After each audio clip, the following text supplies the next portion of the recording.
Sunday Production.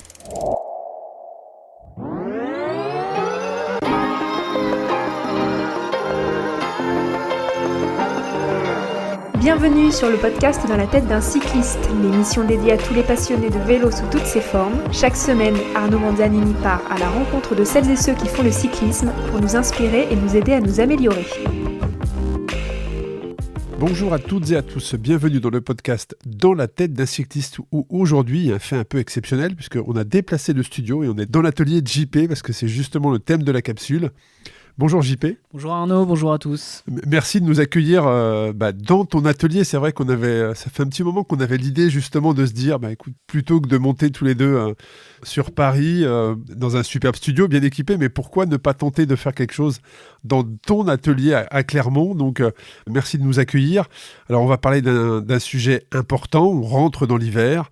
C'est comment, alors il y aura un sujet qui va arriver dans le prochain épisode qui va être comment entretenir son vélo, mais là on a justement voulu faire quelque chose de comment s'équiper, quels sont les outils à avoir chez soi pour justement entretenir son vélo.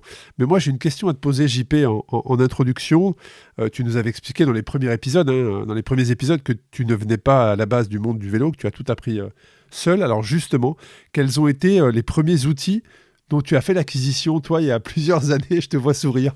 Oui, alors déjà, je suis ravi qu'on fasse ça dans l'atelier. C'est notre 3e saison qu'on entame. 3e saison, effectivement. Voilà, donc après 2 saisons, une à distance, une à Paris, enfin, on est vraiment dans l'atelier, donc c'est sympa. Bon, c'est un atelier minimaliste, comme tu le sais, on est un peu à l'étroit. Il me suffit pour travailler et pour stocker au jour le jour, mais c'est super sympa qu'on puisse enregistrer le podcast directement au cœur de l'action, je dirais. C'est très chouette. Les outils, je suis un grand fan d'outils en fait. J'ai grandi avec des outils, j'ai toujours eu des outils et il y a beaucoup d'outils qui sont finalement assez transversaux et qui permettent de faire à la fois de la mécanique de voiture, de la mécanique de moto, pourquoi pas de l'ébénisterie. Tu sais bien qu'ici aussi c'est multi-activité, donc il y a des outils à bois qu'on a un peu déplacés pour pas qu'ils soient dans le champ. Voilà. Donc oui, bien sûr, il y a des outils de spécialité. On va y revenir dans l'atelier. C'est ceux-là que j'ai dû me procurer et qui me manquaient quand je me suis mis à fabriquer des vélos et entretenir des vélos. Parce que toi, tu venais de la moto, c'est-à-dire que tu avais déjà des outils pour entretenir ta moto? Non, j'ai toujours eu des outils pour entretenir mes propres vélos, un peu de moto, un peu de voiture, enfin des outils de bricoleur, on va dire. Là où j'avais des outils un peu plus spécialisés, c'était des outils pour la fabrication d'instruments. Donc plutôt des outils à bois, de quoi faire un peu d'élec. Parce que c'est vrai, tu fais aussi, ouais, tu fabriques je fabrique aussi des instruments de musique, guitares, voilà, des guitares basses, tout à fait. Enfin, je le faisais il y a très longtemps et je m'y suis remis. Je suis en train de relancer une marque depuis 1 an et demi, voilà. Donc j'avais ça et puis des outils de bâtiment aussi, puisque j'ai toujours construit, j'ai eu des entreprises de bâtiment, donc j'avais un panel d'outillage assez vaste. Alors la masse de 5 kg pour entretenir les vélos, c'est moyen, mais on va dire que le basique de tournevis, de clés à laine, etc., tout ça j'avais. Mais bien sûr, j'ai fait évoluer, parce que quand on a un geek des outils, voilà, on aime bien avoir les meilleures clés à laine, on aime bien avoir les scies japonaises qui vont bien. Enfin voilà, si tu veux, j'ai ce goût aussi pour les beaux outils. Voilà, la belle ferronnerie, voilà. Donc forcément, toujours, j'ai des petits craquages, je regarde ce qui se fait de nouveau, je regarde, voilà. Alors, la base de la base, et je pense qu'on va essayer de décliner ça comme ça dans notre épisode, c'est que il y a ce dont on peut pas se passer quand on est cycliste. Voilà, tu sais que moi j'encourage les gens à faire leur propre entretien, évidemment, la plupart du temps, à être autonome. Donc il y a des choses dont on ne peut pas se passer, il y a des choses dont on peut se passer, mais dont on peut pas se passer quand on est professionnel, voilà. Et puis il y a des choses qui vont nécessiter un choix dans la qualité de l'outil et dans sa durabilité aussi, pour finalement soit offrir une meilleure qualité de travail, ça va rejoindre aussi les performances du vélo, le choix des pièces, et puis pour avoir finalement un investissement, parce qu'une clé à laine que tu achètes au supermarché durera pas le même temps qu'une clé à laine avec un triple chromage, etc. Mais le revers de la médaille, c'est aussi qu'il y a de grandes chances qu'avec ta clé à laine qui coûte 50 centimes achetée au supermarché en kit, tu abîmes nombreuses de tes vis. Voilà. Donc l'usage que tu vas en faire va aussi te dire, si un outil dont tu te sers une fois à l'année, c'est pas la peine d'acheter le plus haut de gamme, sauf à ce que tu aies les moyens et un goût pour les outils toi aussi, voilà. Voilà, on va parler de clés dynamométriques. C'est pas un indispensable de l'atelier du cycliste, c'est un indispensable de l'atelier du mécanicien. Voilà, donc on va essayer de faire step by step en disant tu peux pas te passer d'un jeu de clés Allen. Tu peux difficilement te passer d'un dérive-chaîne, d'une pompe, mais tu peux te passer d'avoir tous les formats de clés pour les boîtiers de pédalier, parce que tu vas pas en démonter tous les jours, quoi. Voilà. C'est ça. Mais c'est vrai que entretenir et réparer son vélo dans son appart, à la maison, dans son garage, ça peut être une tâche quand même qui est gratifiante, parce que tu entretiens le vélo sur lequel tu prends du plaisir toute l'année. Alors justement, tu parlais des outils indispensables, optionnels, mais indispensable pour un mécanicien. Donc, s'il y avait un ordre à donner aujourd'hui, voilà, les personnes qui nous écoutent se disent, bon, ben voilà, on rentre dans l'hiver, moi j'ai envie d'entretenir moi-même mon vélo. Je pense à beaucoup de cyclistes qui habitent en appartement dans les grandes villes et qui, le vélo passe par la douche parfois. Ouais, bien sûr. Et après, mais par contre, après, il faut l'entretenir. Donc, sur un balcon, dans un salon, après, tu peux mettre aujourd'hui ce genre de bâche. Il y a des choses qui existent pour justement l'entretenir, avoir de la place pour l'entretenir. Donc, dans quel ordre tu définirais les outils nécessaires pour, ne serait-ce que, alors pas forcément réparer, mais juste, déjà, commençons par entretenir son vélo. Ne serait-ce que régler, resserrer. Alors, la base de la base, ça va être un set de clés hexagonales. Je crois qu'aujourd'hui, sur un vélo, on aurait pu se dire peut-être c'est le tournevis, mais finalement, en tout cas sur un vélo moderne, il y a très peu, en dehors des réglages de dérailleur où tu as un peu de visserie Philips ou Posidrive. De plus en plus, on est sur du Torx ou de l'Exa. D'accord ? Donc, un bon set de clés Allen, ça va être une priorité, avec quand même le basique des tournevis, un tournevis plat, un tournevis Philips et un tournevis Posidrive. Tu sais, le Philips a une étoile à 4 branches et le Posidrive une étoile à 8 branches. D'accord ? Voilà. Donc, là, vous avez déjà pris des choses. Vous avez déjà pris des choses, mais les clés Allen, voilà, les clés hexagonales. PH et le PZ, PH1, PH2, PZ1, PZ2, voilà, ça va jusqu'à 3 d'ailleurs. Voilà. Et les sets de clés Allen, alors des fois. Elles vont servir à quoi ces clés Allen ? À quasiment tout aujourd'hui, n'importe quel réglage, un réglage de serrage de selle, comme on voit sur le vélo là, les axes traversants, la patte de dérailleur, la fixation du collier de dérailleur, la potence, etc. Tout est en clé 6 pans. Clé 6 pans, clé hexagonale, clé Allen, c'est la même chose, d'accord ? Donc, typiquement, on va avoir des clés comme ça. Alors ici, je prends l'exemple d'une boîte Silca. Alors, tant qu'à faire, on part sur la qualité extrême dans la démonstration. Voilà, t'aimes les bons outils. Alors, là, on fait d'une pierre deux coups, c'est-à-dire qu'on a les clés, on va de 2,5, 3, 4, 6, 5, 6, 8, 10, et on a en fait un petit adaptateur ici qui va permettre sur la clé de 6 d'aller trouver des Torx et des PH et des PZ et des plats. D'accord ? Donc en fait, finalement, ça serait presque... Alors moi, mes clients, pour moi, ça c'est quand ils s'achètent un vélo, je leur dis, partez avec une boîte comme ça, c'est la boîte Silca HX1, avec ça on fait quasiment tout. C'est coûteux, ça vaut un peu plus de 150 €. Par contre, on a des outils qui sont de qualité extrême. Alors, il y a une marque d'outils. Exactement. Alors, ça, c'est une neuve que je viens d'ouvrir. Pour info, j'ai démarré l'activité To Eleven Cycle en 2015. À l'époque, j'étais pas le distributeur Silca. Je ne le suis plus, d'ailleurs. Je l'ai été pendant 5 ans. Mais j'ai acheté ma première boîte de clés HX1 à Richard Sachs, aux États-Unis. C'est une blague, elles étaient numérotées, donc la caisse est gravée avec le logo de Richard, et c'est la boîte numéro 11. Voilà, comme quoi le hasard. C'est un lien avec le nom de ta... Non, il s'est trouvé que c'était la 11e, voilà. Mais cette boîte-là est toujours utilisée quotidiennement ici. Voilà. Alors, c'est plus celle de l'atelier, c'est celle du véhicule d'intervention. Cette boîte est là. D'ailleurs, elle t'a dépanné à Gérone. Voilà, exact. Tu te rappelles la dernière fois. Et cette boîte, c'est la même depuis le début. J'ai pas remplacé une seule des clés. Parce que Silca fait un process de fabrication sur ces clés-là, avec un triple chromage et un traitement des aciers avant. C'est littéralement inusable. Et c'est surtout, quand tu interviens sur un vélo très haut de gamme, avec par exemple de la visserie en titane, etc., virtuellement, tu ne peux pas abîmer une vis. Voilà. Donc...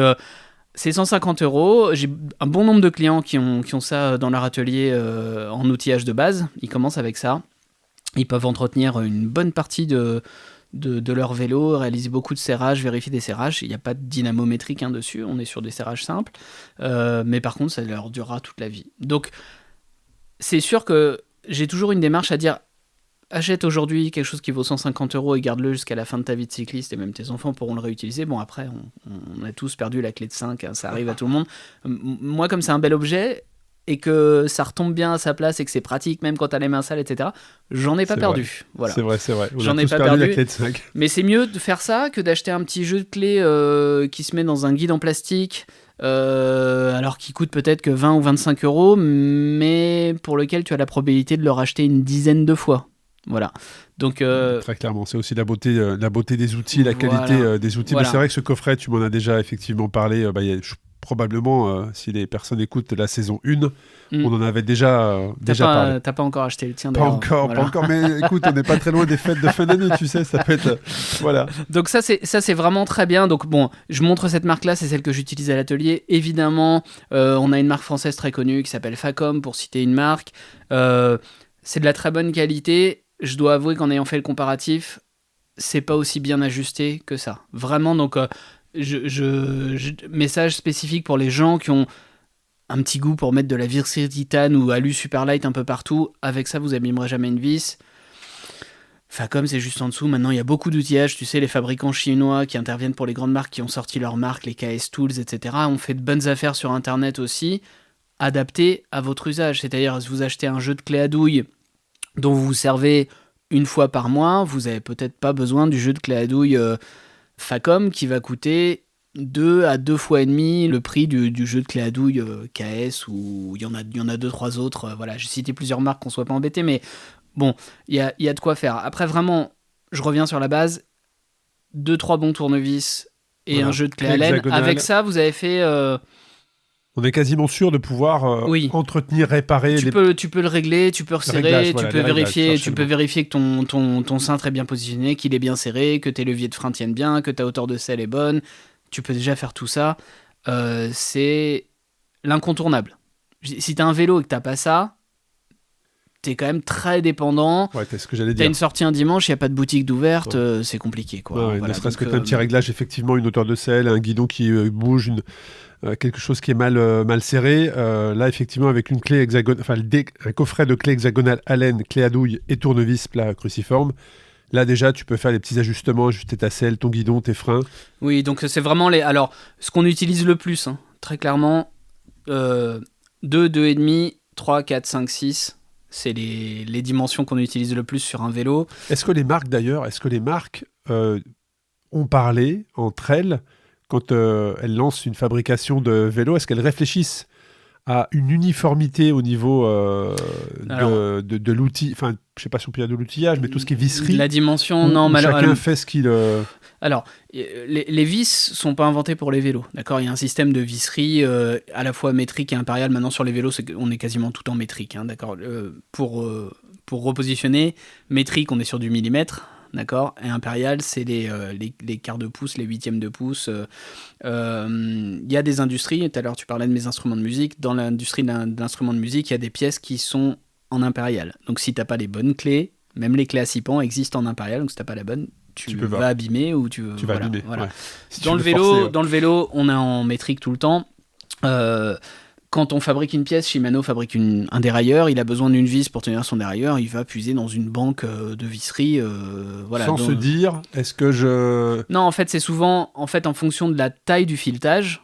La taille du filetage étant déterminée. Quand tu fais un process d'ingénierie, tu as une taille de pièce, tu sais que tu as besoin de la fixer, tu sais que tu as une force de rétention à apposer qui va guider la taille le diamètre de ton filetage, éventuellement le pas de ton filetage, la longueur de ton filetage, et ça va te donner la taille de la tête, puisque en fait tu vas dire j'ai tel encombrement, donc j'ai besoin d'avoir une tête plate, ou j'ai besoin d'avoir une tête fraisée, ou j'ai besoin d'avoir une tête cylindrique, et grosso modo la nature du matériau de ta vis et la force à apposer va faire en sorte que dans une tête cylindrique pour un M5, je vais pouvoir mettre une empreinte de 4 ou de 5, mais je ne pourrai pas mettre une empreinte de 6.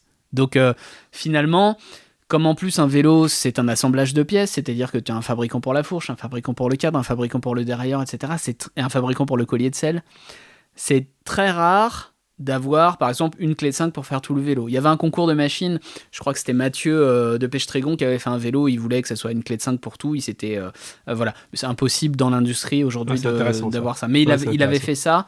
Maintenant, voilà, on peut avoir des fois des petites clés comme ça aussi, hein, tu vois, où tu as 4, 5, 6, tu retournes là, t'en as encore une autre, voilà, bon, c'est des choses qui existent. C'est pas très pratique à mettre dans le cuissard non plus, hein, ça. Donc il y a plein de multitools, on les connaît tous, mais grosso modo, tout ce qui est collier de sel, potence, alors, ça va être du 4 ou du 5. Ouais, c'est intéressant parce que c'est vrai que ces fameuses clés, c'est aussi ce que tu emmènes, ce que tu mets dans ta obligatoire, petite trousse de réparation quand un tu petit pars rouler. multitool, t'en as un juste à côté de toi là, tu vois, qui est de marque Silka. C'est pareil, t'as un peu tout dedans. T'as aussi un peu de Torx parce que il va y avoir des vis en Torx. Voilà, aujourd'hui, tu peux avoir des vis de porte-bidon, tu peux avoir des vis sur les fourches, des choses comme ça qui vont être en Torx. Les empreintes là sur la visserie, les vis cheminées des plateaux, ça va être du Torx, du T25 ou du T30. Voilà les dimensions courantes. Il y a des fabricants de potence. Là, j'en ai pas ici, mais il y a des fabricants de potence. Il y en a un principalement qui s'appelle Thomson qui met que des vis avec des têtes de 3. C'est un non-sens, mais c'est comme ça. C'est-à-dire une empreinte de 3 pour passer beaucoup de couples quand tu veux serrer à 5 Nm ou quoi. En plus, les vis sont pas de très bonne qualité, donc, mais c'est un peu anecdotique. On est toujours sur 4-5, grosso modo, sur les serrages principaux. Et après, tu vas avoir besoin de 2 et 2,5 pour tes réglages de dérailleur. Toutes les vis de butée, etc. On parlera de dérailleur bientôt, je crois, dans un autre épisode. Voilà. Donc 2, 2,5, 3, 4, 5. Avec ça, tu fais quasiment tout. Et maintenant, avec les axes traversants, on a introduit le 6. Il y a des axes traversants qui sont en 5, mais c'était le début. Maintenant, quasiment tous les axes traversants sont en 6. Donc, 2, 2,5, 3, 4, 5, 6. Intéressant. Donc, c'est aussi des clés qu'il faut trouver, ce système, effectivement. Silka qu'on peut emmener avec soi justement quand on roule. Il y a le kit de réparation, bien évidemment. Hein. Ça, c'est que tu sois chez toi, une crevaison lente, pourquoi pas quand tu rentres chez toi dans l'ascenseur en appartement, tu te rends compte que tu es dégonflé au moment de partir ou de rentrer. Tu peux réparer, tu n'es pas dépendant d'un mécanicien. Donc, il y a la pompe à vélo, bien évidemment. C'est aussi indispensable pour régler justement la pression, et on en parlera. On en a déjà parlé, mais on va en reparler dans un épisode. Mais si on rentre, donc ça, on va dire que c'est la base. Les clés, tournevis, pompe à vélo, kit de réparation. Ça, c'est la base de l'atelier, on va dire. Vraiment, parce que effectivement, on part rouler. Et des fois, en roulant, en fait, oui, parce que je veux dire, il me viendrait pas l'idée de sortir un multitool pour aller faire un serrage sur un vélo à l'atelier, parce que le multitool, c'est du dépannage. D'accord. Ouais. Donc, alors, un cycliste qui finalement s'en sert pas trop peut se dire, ok, moi j'ai 100 € de budget, je vais faire quelque chose qui, en priorité, est possible d'emmener sur le vélo pour que éventuellement j'en ai aussi besoin à l'atelier, mais je peux pas acheter de doublons. D'accord. Donc, éventuellement, un bon multitool peut faire le transversal, peut faire les deux, mais c'est sûr que quelqu'un qui va être un peu plus engagé là-dedans va avoir deux types d'outils différents, parce qu'un bras de levier que tu as sur une vraie clé Allen, c'est pas la même chose que tu as sur ton multitool. Voilà, donc la pompe, c'est pareil. Tu as besoin d'une pompe sur un vélo, tout à fait. Tu emmènes pas ta pompe à pied. Ouais, tout à fait. C'est compliqué. Et inversement, la petite pompe effectivement que tu emmènes sur le vélo, elle va pas. Si tu dois gonfler ton pneu en intégralité ou vérifier ta pression, compliqué. Les petites pompes de dépannage, il n'y a pas de manomètre la plupart du temps. Voilà. Donc c'est vraiment deux choses. Là, j'avais une optique de plutôt te dire ce qu'il fallait dans l'atelier. On a parlé des tournevis, des clés Exa. On a parlé rapidement des clés à douille. En réalité, les clés à douille, c'est très peu utilisé dans le vélo. Ça l'a été et ça l'est moins. Il y en a eu sur des pédaliers anciens en axe carré. C'est souvent des écrous 6 pans, donc il faut une clé à douille. Il y en a eu un petit peu. Aujourd'hui, ça disparaît quasiment. On n'en a plus. Maintenant, si tu as une clé à cliquet ou une clé dynamométrique, j'en ai pris ici pour montrer, parce qu'on a parlé des clés dynamométriques, j'y reviens après. En voilà une grande. Ça, tu vois, ça, je me vois pas l'emmener avec moi sur le vélo. Non. Bien sûr, mais personne. Là-dessus, tu as à la fois des embouts Torx, 6 pans ou des douilles, sans aucun problème. D'accord ? Donc ça peut être utile pour certains outils de disque ou de cassette, je vais en revenir. En fait, on va utiliser ces grandes clés qui ont un bras de levier. Pourquoi il y en a deux de tailles différentes ? En fait, c'est des clés dynamométriques. Donc dynamométriques en rapport au couple de serrage. D'accord. Celle-ci va faire de 0 à 14 Nm de couple de serrage. Donc, grosso modo, tous les serrages d'un vélo conventionnel, la selle, la potence, etc., on est plutôt aux alentours de 5 Nm, d'accord. Et puis ça va être pour aller serrer des boîtiers de pédalier ou des pédaliers. Donc ça va aller jusqu'à... Voilà, celle-ci va jusqu'à 100 Nm, mais elle démarre à 20 par exemple, d'accord. Voilà. Ça vaut cher, ça vaut plus de 200 €. Tous les cyclistes n'ont pas ça, parce qu'en fait, on a besoin pour aller serrer un boîtier de pédalier. Non, voilà, tu le fais pas tous les jours, donc tu peux aller chez ton détaillant pour serrer. Voilà, donc c'est pas très utile. Après, il y a des petites alternatives. Si on a des composants, en fait, le couple de serrage est important, notamment quand on a des composants en carbone. Sur le reste, on peut s'en passer. C'est quoi le reste ? C'est de forcer, de fissurer, Exactement, c'est d'écraser. D'endommager, C'est d'écraser, donc de compromettre la liaison entre la fibre et la résine. Ouais. Donc ça veut dire que pour les guidons notamment, aujourd'hui on va faire encore plus simple. Une grande majorité des vélos sont équipés de fourches carbone. Si tu serres ta potence sur ton pivot en carbone et que tu serres trop, tu crées un vrai danger. Ouais. Un vrai danger parce de rupture, donc de alors casser en fait oui, par fatigue, parce que tu vas venir compromettre la forme qui a été moulée. Tu peux dépasser en serrant la limite de déformation élastique, c'est-à-dire la déformation élastique, c'est quand tu déformes un objet qui revient à sa position sans être détérioré dans sa caractéristique mécanique. Si tu déformes ça, en fait, tu vas délaminer les fibres de carbone, fibres de verre et la résine, et puis petit à petit, en fait, tu vas créer un comportement à l'effort qui va différer, et tu peux ensuite, d'un coup d'un seul, créer une rupture. Donc, ton pivot de fourche qui casse, c'est en général... compliqué. Dangereux. C'est compliqué pour la personne qui est sur le vélo à ce moment-là. Donc, la petite alternative, il y en a plusieurs. Alors, j'ai pas tout sorti, hein, Arnaud, des outils, j'en ai de partout. Mais tu vois, ces petits... ça, c'est des Pedros. C'est des clés prétarées, par exemple. Donc, elles sont à 3 branches, donc elles sont faciles à utiliser. Et puis ici, tu vois, c'est des embouts exacts classiques. Donc, tu peux mettre un 4, tu peux mettre un 5, tu peux mettre une torx, tu peux mettre tout ce que tu veux. C'est livré avec 4, 5 et torx en T25. Et elle est prétarée à 5 Nm. Donc, tu vis, et au bout d'un moment, clac. Elle claque. Tu sais, normalement, tu es à 5. Voilà. Ah, intéressant. Donc, tu peux pas faire 5,5, tu peux pas faire 6, mais elles existent en 4, 5, 6, 3. Voilà, sachant que s'il y en a une seule à avoir, la 5.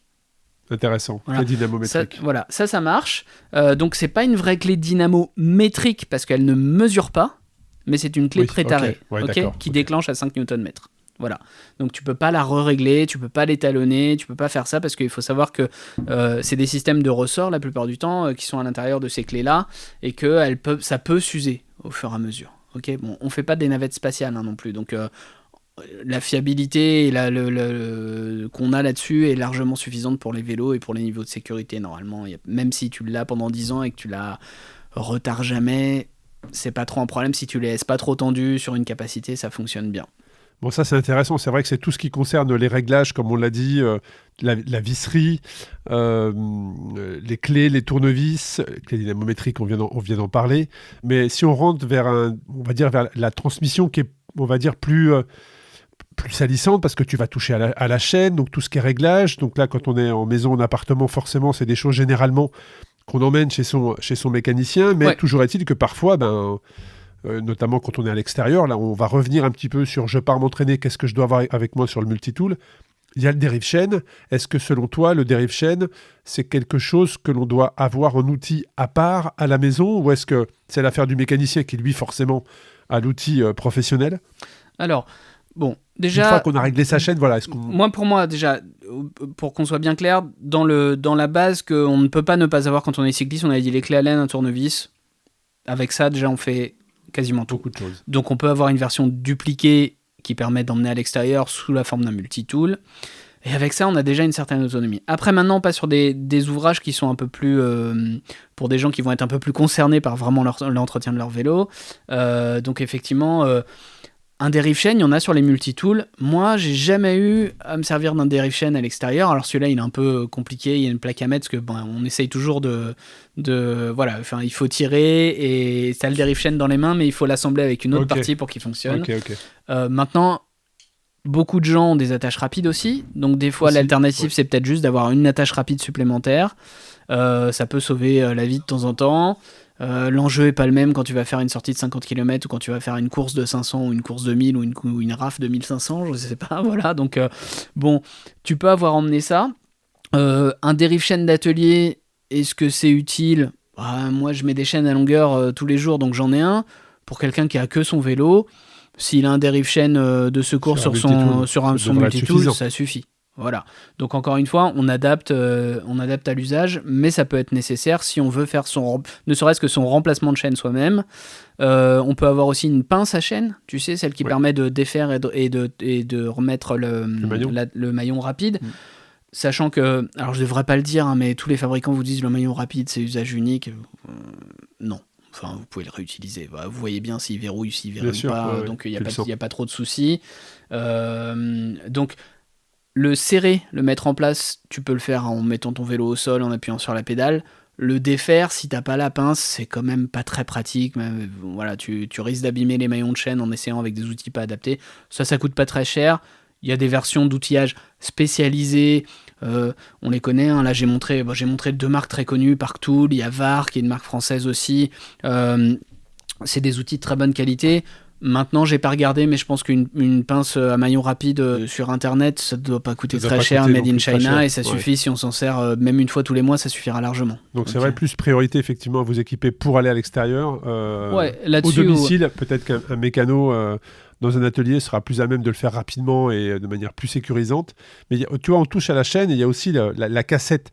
Alors même si je ne suis pas un grand bricoleur, et vous le savez si vous écoutez le podcast depuis quelques temps, mais ça m'est arrivé de changer la cassette par contre. Il y a un changement de cassette. Donc là, quels sont les outils nécessaires pour changer sa cassette, parce qu'on n'a pas forcément 2-3 paires de roues. On rentre dans de l'outil spécialisé, pour le coup. On n'a pas forcément 2-3 paires de roues, mais par contre, la cassette, en fonction de l'étape ou de la discipline, tu peux changer ta cassette, quoi. Ouais. À prioriser quand même de pouvoir démonter sa chaîne, parce que c'est toujours mieux, même pour la dégraisser et la lubrifier, de le faire en dehors du vélo. Tu te rappelles de ça. Maintenant, la cassette, il y a des clés à cassette, il y a une empreinte spécifique pour les cassettes. On va dire 99% des cassettes ont la même empreinte. D'accord ? Il y a quelques fabricants qui, à des moments de développement et pour offrir plus de pignons ou un plus petit pignon de départ, etc., ont changé et ont introduit des outils spécialisés. Je pense à E13, à un moment, qui avait une cassette où il fallait vraiment l'outil spécial qui était livré avec la cassette, il fallait pas le perdre, etc. Mais le 99,9%, on est sur une empreinte de cassette qui peut également servir à un format d'écrou de disque. D'accord, sachant que sur les disques, on a encore 2 standards d'écrou, un standard qu'on va appeler VTT et un standard qu'on va appeler route. Donc le standard route, il utilise une empreinte de cassette. Alors, à l'atelier, tout est serré au couple. Donc, j'ai une empreinte de cassette qui va ressembler finalement à une douille, ou en tout cas qui va avoir un format hexagonal et que je vais venir serrer avec une clé à douille. D'accord, pour serrer la cassette à 40, 45 ou 50 Nm. Pour le cycliste classique, mais qui veut pouvoir démonter sa cassette, ou serrer sa cassette, c'est pas utile d'être équipé avec quelque chose qui va revenir à 250 ou 300 €. Tu as des clés très simples. Chez nos amis de Decathlon, ça existe aussi, avec une poignée grip assez basique, ou même tu as juste cette empreinte que tu vas prendre avec une clé à molette et tu vas pouvoir serrer et desserrer. Attention, pour desserrer, il faut un outil complémentaire, ce qu'on appelle un fouet. C'est ça. Sans ça, tu vas avoir beaucoup de mal parce que tu peux pas tenir ta cassette en même temps que tu la dévises. Donc c'est bien un set de 2 outils. Et d'ailleurs, ça se vend souvent en set. Pareil, Internet, Decathlon, c'est les 2 sources d'approvisionnement les plus accessibles. Après, si vous allez acheter de l'outillage spécialisé vélo chez un revendeur, ça sera beaucoup moins accessible et souvent vous ne trouverez pas de stock. Donc là-dessus, il vous faut bien les deux. C'est intéressant ce que tu dis, parce que c'est vrai que, à part, comme tu l'as dit, Decat, quand tu veux vraiment acheter ces 2 outils, tu vas chez un marchand de cycle. Non, on trouve généralement, pas. Il les vend pas, il est équipé pour lui, mais il les vend pas. Voilà. Moi-même, je le dis, j'ai pas de stock là-dessus. Par contre, je permets aux clients qui veulent le faire, je peux leur commander de l'outillage. Okay. Voilà. Mais ça sera toujours, via moi, ce sera toujours de l'outillage un peu plus de qualité. Je vais leur proposer du Parktool ou du VAR. Voilà. Silka aussi a fait des choses. Ils ont même fait des choses en titane. J'aurais pu sortir pour l'anecdote. J'ai un démont de cassette et un fouet en titane qui pèsent rien. Mais qui sont juste une folie absolue. Hein. C'est-à-dire que c'est 200 € la pièce. Quoi. Voilà. Strictement inutile, pour certains totalement indispensable. Bon, voilà. La cassette, l'avantage de pouvoir démonter sa cassette, au-delà de changer la cassette, c'est l'entretien. C'est l'entretien. Ouais. C'est beaucoup plus prudent de dégraisser sa cassette quand elle n'est pas sur la roue. Pourquoi ? Parce qu'on risque pas d'aller mettre du dégraissant dans son corps de roue libre. Qu'il faut penser à entretenir aussi, mais on en parle un peu plus tard. Ouais. Voilà. Donc, avec un démont de cassette, en général, si on a des écrous de route, on va pouvoir démonter ses disques et sa cassette. Voilà, il faut le fouet. C'est pas mal. C'est pas un indispensable, parce que c'est des opérations que tu fais pas tous les jours, donc tu peux aller chez ton vélociste. Effectivement, mais dès que tu changes de discipline ou que tu as une paire de roues pour justement différentes disciplines, oui. Et pour le coup, on l'a dit, je suis un piètre mécano et pour le coup, j'arrive à changer mes cassettes. Donc je pense que c'est accessible à tous. Oui, mais tout à fait. C'est pas très compliqué. Il faut juste être effectivement équipé de ces deux outils. Et après, tu peux changer. À chaque fois, j'essaie de donner des prix. Mais on a parlé de la boîte de clés Allen. Vous allez trouver des kits de clés Allen à partir de 20 € jusqu'à 200 €, parce qu'il y a encore plus fancy, à la mode, tout ça, que Silca. Là, c'est pour moi la référence en termes de qualité-prix.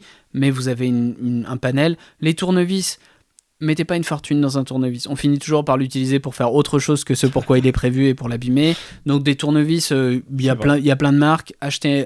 Privilégiez d'avoir les 3 empreintes principales dans les 3 tailles, donc PH1, PH2, PZ1, PZ2, éventuellement PZ3, mais sur le vélo ça vous servira pas à grand chose. Et puis 2 tournevis plats, 2 tailles de tournevis plats, avec ça vous ferez tout.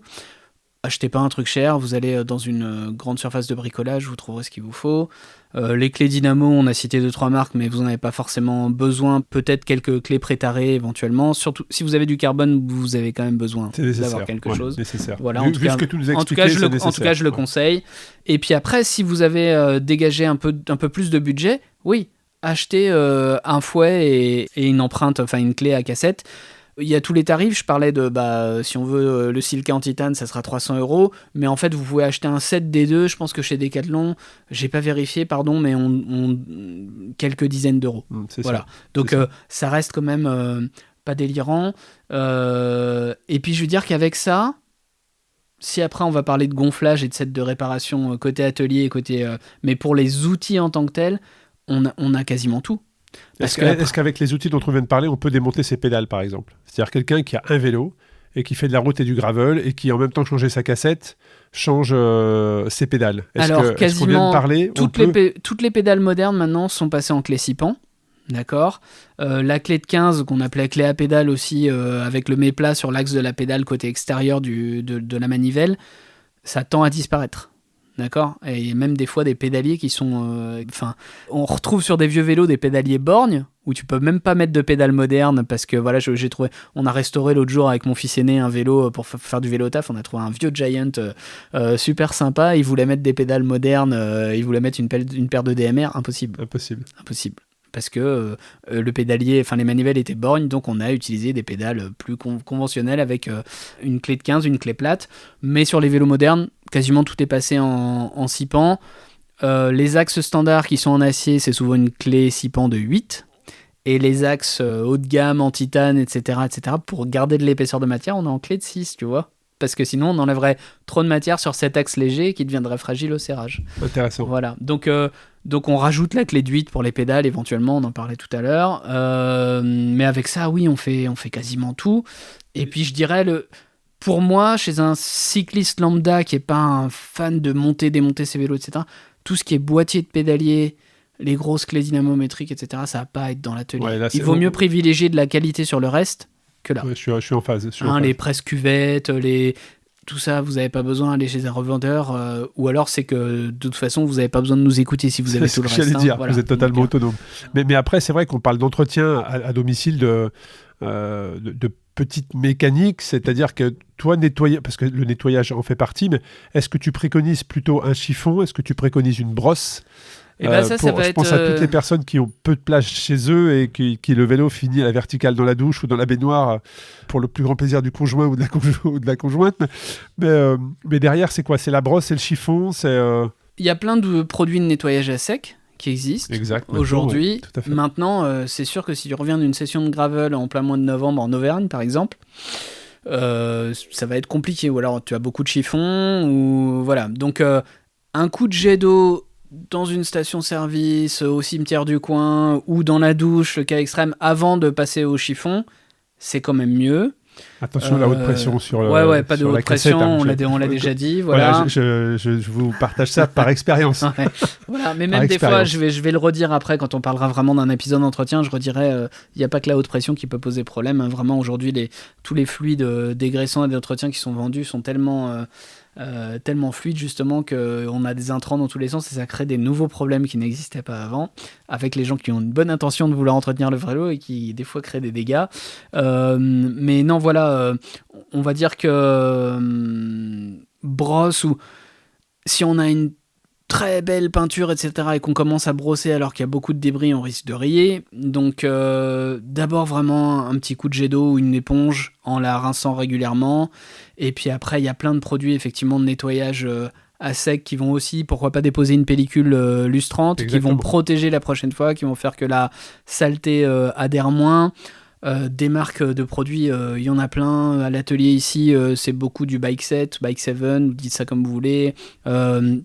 Y a Silka fait des choses, il y a des formules lingettes, il y a des formules en spray aérosol, il y a des formules en spray classique sans aérosol, il y a Muckov qui est une marque très connue. Donc tous ces gens-là vous vendent des produits d'entretien qui vont du dégraissant au lubrifiant, au nettoyage à sec, au nettoyage mouillé. Il y a même maintenant des petits nettoyants à moyenne pression, on va dire, sur batterie. Enfin, il y a toujours une solution. Tout dépend voilà. Le temps, la place. Voilà. Comment vous voulez, quelle relation, je dirais, vous voulez avoir avec votre vélo, quoi. Est-ce que vous voulez vraiment être totalement autonome? Est-ce que vous voulez être juste pour un petit entretien? Mais il faut s'adapter. Si on n'a qu'un salon, on peut pas nettoyer son vélo dans son salon, c'est pas raisonnable, quoi. Déjà, si on reparle de montage tubeless, je pense qu'on aurait pu commencer à écrire un livre des soirées latex, hein, on pourrait l'appeler comme ça. Les gens qui font un montage dans leur salon, qui ont une pompe pas de bonne qualité et qui mettent 6 bars alors qu'ils pensaient en avoir 3, et ça se passe en général pas très bien, c'est-à-dire que ça explose, il y en a de partout, les rideaux sont fichus, le canapé est fichu, et il y a des divorces des fois. Donc non, c'est compliqué. Voilà, il faut être raisonnable aussi. Il faut être raisonnable, ça dépend de son niveau de maîtrise aussi, mais avec ce qu'on a dit, on n'a pas parlé de... là à côté de nous on a un stand qui est un stand vraiment d'atelier. Celui-là il est fixe, on peut le glisser, mais il a une base lourde. Il y a plein de stands sous toutes les formes. Lidl en vend 1 fois ou 2 fois par an à un prix dérisoire, mais si vous l'utilisez 1 fois tous les 2 mois, très bien. Voilà, il vaut mieux avoir ça que rien du tout, parce que ça rend quand même des services. Ouais, poser contre un mur, ça fonctionne quand on n'a rien d'autre. On peut faire la base, mais bon, si on veut régler un dérailleur, si le vélo est pas suspendu, ça devient compliqué. Voilà, c'est jamais impossible, mais bon, le vélo à l'envers, on abîme sa jolie selle, on abîme son ruban de cintre. Donc un stand, ça peut être vraiment sympa. Il y en a sous toutes les formes, ça dépend encore une fois. Maintenant, ils sont effectivement, tu l'as dit, il y a des systèmes qui sont pliables, on peut le ranger. Enfin, c'est une housse, ça ressemble à un gros pied d'appareil photo. Finalement, ils sont assez bien fichus. Il y a plein de marques. Hein. On a parlé de Pedros tout à l'heure. Il y en a dans tous les sens. Topic, les marques non professionnelles que vous allez trouver chez Lidl, etc. Adaptées à votre usage. Et là, on regarde, c'est vrai qu'on est entouré de vélos, et je pense aux roues, notamment aux rayons et à la clé pour dévoiler les roues. Alors, déjà, faut être formé, je pense, pour bien comprendre le mécanisme, mais là, c'est pareil. Est-ce qu'une juste une clé à roue suffirait, ou est-ce qu'il faut effectivement l'outil pour poser la roue et la faire tourner et la dévoiler? Tout dépend ce qu'on fait. Alors déjà, le voile aujourd'hui sur les roues, c'est moins un problème qu'avant, dès lors qu'on est en disque. Ouais, d'accord. Maintenant, ça ne veut pas dire qu'on peut rouler ad vitam aeternam avec une roue qui est voilée ou qui a un seau. Le seau, finalement, est souvent plus ennuyeux parce qu'on le sent en roulant. Le voile, on le sent moins. Donc on peut avoir une clé à rayon, c'est pareil souvent dans les multitools, il y a une empreinte de clé à rayon, encore faut-il savoir s'en servir. Non, mais parce qu'il y a différentes empreintes, il y a différentes largeurs d'écrou, hein, mais il y a des écrous en laiton, des écrous en aluminium.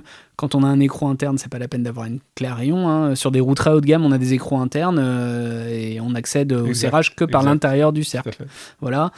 Donc on peut avoir ça peut faire partie de l'outillage, ça coûte pas très cher. Mais ma foi, ça peut éventuellement, quand on part sur un grand voyage et qu'on a un souci, on a pris une grosse ornière, etc., on a vraiment un voile qui est... Ouais, c'est vraiment une catégorie de cyclisme on peut rétablir. Particulière. Ou, là où ça peut sauver aussi, c'est on casse un rayon avec une branche. Ouais, ça permet de retendre les rayons adjacents pour avoir une roue qui est pas trop déformée et qui va permettre de tenir jusqu'à la prochaine étape où on va trouver un magasin. Donc c'est pas complètement inutile, bien vérifier qu'elle est adaptée à la taille de ses écrous de roue, ses écrous de rayon. Maintenant, si on veut faire un travail de rayonnage de roue ou même un vrai centrage de roue et un vrai quelque chose de professionnel, sans pied. C'est pas possible. Non, mais c'est pas possible. sans pied d'atelier. Enfin, on peut faire quelque chose d'approximatif, parce qu'on peut utiliser son vélo. On peut mettre la roue dans sa fourche, mettre son vélo à l'envers et se dire, voilà, je vais mettre 2 morceaux de papier, mais ça sera pas un travail optimal. Voilà. Donc après, des stands de montage de roues, dévoilage de roues, appelez ça comme vous voulez, il y en a à tous les budgets. Ça commence à 200, ça va jusqu'à 2000 € quasiment, avec des micromètres dans tous les sens.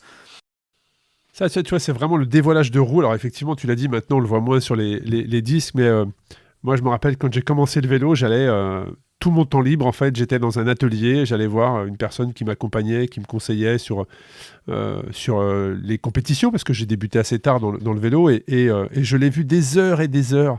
Michel Tissier, hein, pour ceux qui le connaissent, qui est situé à Guignon, alors je ne sais pas si beaucoup le connaissent, mais en tout cas, il avait une boutique de vélo, et j'ai passé des heures dans son atelier à le voir justement tourner. Ouais, il y a un côté méditatif au tournage de roue. Moi, je le fais à l'oreille, tu connais mon appétence pour le son. J'ai passé des heures et des heures à l'observer dévoiler des roues comme ça. Mais on doit dire qu'aujourd'hui, tu serais effrayé si je faisais une stat des vélos qui passaient à l'atelier, et quasiment tout le monde roule avec des roues voilées. Ouais, bon, voilà.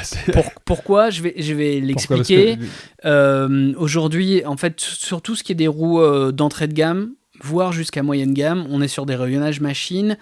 En tout cas, toutes les premières générations de roues qui ont été faites sur des rayonnages machines, il n'y a pas de... Maintenant, elles le font. Hein. C'est-à-dire que les machines, même industrielles, qui sont un peu plus évoluées, vont... je vais pas trouver le bon terme, là ça me vient pas, mais vont créer une espèce de décompression, parce qu'en fait quand tu rayonnes, tu vas tendre tes rayons au fur et à mesure, ok, t'essayes d'avoir un rayonnage le plus homogène possible, mais les machines sont pas très bonnes à ça, parce qu'elles ont un cycle de tension des rayons, et en général, normalement, il faudrait sortir la roue de son stand, et puis appliquer des pressions latérales des deux côtés, pour éviter en fait que tous les frottements entre rayons créent des nœuds où les tensions sont retenues. Et ça arrive sur beaucoup de roues. Alors, il y a une marque, que je pourrais la citer, je la citerai pas, si je veux pas faire de mauvaise publicité, mais il y a une marque de roues qui vendait des roues sur Internet, en direct, pas cher du tout, où tout le monde en voulait. Mais moi, si je voulais être satisfait du travail que je livrais à mes clients, il fallait que je repasse 1 heure sur chaque roue. Parce qu'en fait, j'avais pas d'homogénéité. C'est-à-dire que... la forme de la jante, etc., était faite pour qu'on ait des tensions homogènes sur chaque parapluie. Le parapluie, c'est la nappe de rayon d'un côté et la nappe de rayon de l'autre côté. Mais en fait, il y avait plein de tensions accumulées qui faisaient que la roue, c'est un système mécanique, elle a toujours envie d'équilibre. Donc tu passes dans une ornière, les roues à rayons se déforment, hein, d'accord ? Et puis en fait, tu relâches une tension qui était prise quelque part et la roue se tord, parce qu'elle, ce qu'elle veut, c'est essayer d'avoir une tension homogène sur les rayons. C'est ça son équilibre mécanique, cette chose qui n'a pas de vie, mais elle va chercher son système, son équilibre de système. Et bah souvent, en fait, tu fais ta première sortie et pouf, ta roue elle est voilée.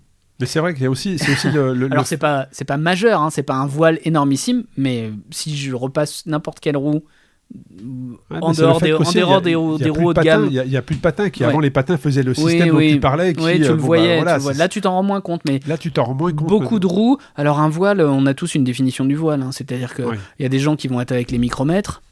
Est-ce que c'est utile ? Je suis pas certain. Il y a des gens qui vont se dire 1 mm c'est pas un voile, et d'autres qui vont se dire 3 mm c'est voilé, mais ouais quand même. Bon, on a tous une appréciation différente, mais voilà, dès lors qu'on n'est pas dans une roue un peu haut de gamme, on trouve souvent des roues qui vont être voilées après 2-3 sorties, parce que elles cherchent leur équilibre. Voilà, donc c'est la qualité du rayonnage, c'est vraiment une bonne homogénéité, d'avoir en fait une tension de rayon de chaque côté qui va être, si t'as 24 rayons, les 12 rayons de droite, il faut essayer qu'ils soient tous à peu près à la même tension, et les rayons de gauche qu'ils soient à peu près tous à la même tension. C'est le secret de la durée de vie de la roue dans son équilibre sortie d'atelier. Voilà. Intéressant. On arrive, je pense qu'on a fait le tour. Est-ce qu'il y a des outils que l'on a oubliés, ou est-ce qu'on peut résumer Oui, on reparle juste de la pompe et du gonflage. Tu parlais du nécessaire de sécurité quand on roule. Donc quand on roule, effectivement une mini pompe, mais moi je trouve que c'est une mini pompe et une cartouche des CO2, il faut les deux. Bon, selon qu'on est en tubeless, selon qu'on est en chambre à air, la cartouche elle peut quand même servir, parce que on va donner du volume d'air. Si on a une crevaison vraiment à plat, pomper à la mini-pompe dans un pneu de 38 ou de 40, ça peut être des fois un peu ennuyeux. Voilà, donc les deux, une bonne tête de percussion, une pompe correcte, une rustine. Les autocollantes, elles fonctionnent très bien maintenant. Oui, maintenant. Moi, perso, je vends pas et je conseille pas des rustines à vulcanisation, voilà, sauf éventuellement à l'atelier pour réparer des vieux jeux de chambre à air et puis les avoir bien en bonne condition. Mais les rustines autocollantes fonctionnent très bien maintenant. Donc ça, c'est le nécessaire pour moi pour partir. À l'atelier, privilégier une pompe de qualité. Alors oui, je sais, je suis vraiment exigeant sur les histoires de pression, etc. Il y a trop de pompes dont les manomètres sont complètement imprécis. Aujourd'hui, qu'on sait on n'a plus le droit d'ignorer que la pression, c'est le meilleur, le moyen le moins cher et le plus accessible d'améliorer sa performance et son confort de vélo. Si vous avez une pompe à 30 € avec des cordes, des pièces en plastique, des joints un peu dans tous les sens, et que vous gonflez, vous enlevez, vous remettez, ça vous indique à chaque fois une pression différente, vous ne pourrez jamais optimiser votre pression. Donc, c'est pareil. Voilà, il y a des pompes aujourd'hui qui sont plus dans des budgets de 200 jusqu'à les pompes les plus chères du marché sont 500 €. Je ne dis pas qu'il faut tous acheter des pompes à 500 €, mais en dessous de 200 €, c'est difficile de trouver une pompe avec un manomètre fiable. Et pourtant, je conseille d'aller vers ça avec des pièces d'usure disponibles. Moi, je répare des vieilles pompes qui ont 50 ans avec des pièces. C'est encore si le cas, mais effectivement, c'est quasiment le leader de la pompe. On remet les pompes en état, elles indiquent toujours la même pression, les manos sont fiables. Et il y a des gens qui me disent ouais mais c'est cher. Et je dis mais t'en as acheté combien des pompes en plastique depuis que tu fais du vélo? Et en fait il y a des cadavres dans le garage, ils en sont à 5, 6, 7, ils ont largement dépassé le prix de la pompe de qualité. Ouais, donc c'est comme les clés Allen. Clés Allen et pompes, là c'est là où vous mettez votre budget de Noël, c'est intéressant. Et sur les pompes, que penses-tu de ce qu'on voit arriver désormais sur le marché, des pompes directement à pression en fait, hein, tu vas brancher à la prise. Oui, ça, ou même à batterie, t'en as plein. Exactement. Elles sont, pour celles que j'ai eu l'occasion de tester, c'est relativement fiable en termes de manomètre. Voilà, alors c'est pas aussi précis qu'un mano haut de gamme. Sur les manos haut de gamme, là on la verra pas sur le cadre, mais voilà, sur cette pompe qui coûte un peu plus de 500 €, on a un mano qui est précis à 1% près. Donc t'as la même pompe dans tous les camions du Pro Tour. D'accord ? C'est la même. Ils la montrent pas parce qu'ils sont pas sponsorisés, mais ils ont la même. Et sur les petits gonflages, alors je crois qu'il y a Bosch qui en fait, il y a Ryobi, la pression est plutôt pas mal, la lecture de pression. Si tu as un pneu entier à gonfler, c'est pas un compresseur, hein, c'est une petite pompe. Hein. Donc oui, ça peut prendre un peu de temps, mais si tu as le temps, c'est très bruyant, mais ça fonctionne. Moi, je préfère une pompe classique. Encore une fois, tout dépend de l'usage, mais une bonne pompe. Une bonne pompe, c'est bien. Le compresseur, si vous faites du montage tubeless, un compresseur, on l'a déjà dit une fois sur un épisode sur les pneus, achetez un compresseur basique, parce que vous n'allez pas vous en servir tous les jours. Vous en trouvez, ils vont être super bruyants, moches, mais vous allez en trouver dans les grandes surfaces de bricolage ou les supermarchés, les ventes une fois à l'année. Ça suffira pour faire vos montages tubeless, sinon vous allez à la station-service. Il y a une petite chose qu'on a oubliée, Arnaud. L'entretien basique, c'est aussi les câbles, quand on a des dérailleurs, même si de plus en plus de dérailleurs sont électriques. Donc une bonne pince pour couper les câbles, ça coûte pas cher du tout. Et est-ce que tu penses que quelqu'un qui entretient chez lui son vélo, sans avoir un gros niveau, est capable de changer les câbles ? Oui, bien sûr. Câbles et gaines, bien sûr. Câbles et gaines, et ça fait partie de l'entretien. On en parlera sur l'épisode d'entretien. Ouais, mais ça c'est un essentiel. Ça pourrait être une pince coupante classique que vous avez dans la caisse à outils de papa. C'est mieux quand c'est une pince dédiée parce que ça coupera aussi bien les gaines que les câbles. Voilà. La pince classique serrante coupante de la caisse à out, la caisse à out, comme il dit, elle fera difficilement les gaines. Elle va écraser la gaine parce qu'elle sera pas assez coupante. Et donc, si on écrase la gaine, le coulissement du câble dans la gaine est moins bon. Moi, tu sais, j'ai même un outil. Une fois que je coupe la gaine, pourtant avec la pince dédiée, je viens réaliser l'intérieur. Ça fait un petit chanfrein sur le bord de la gaine. Bon, j'aime bien faire ça comme ça. Je sais que j'ai un coulissement parfait, mais au moins une petite pince coupante spéciale vélo, ça fera les deux et ça marche très bien. On l'avait oublié, pardon.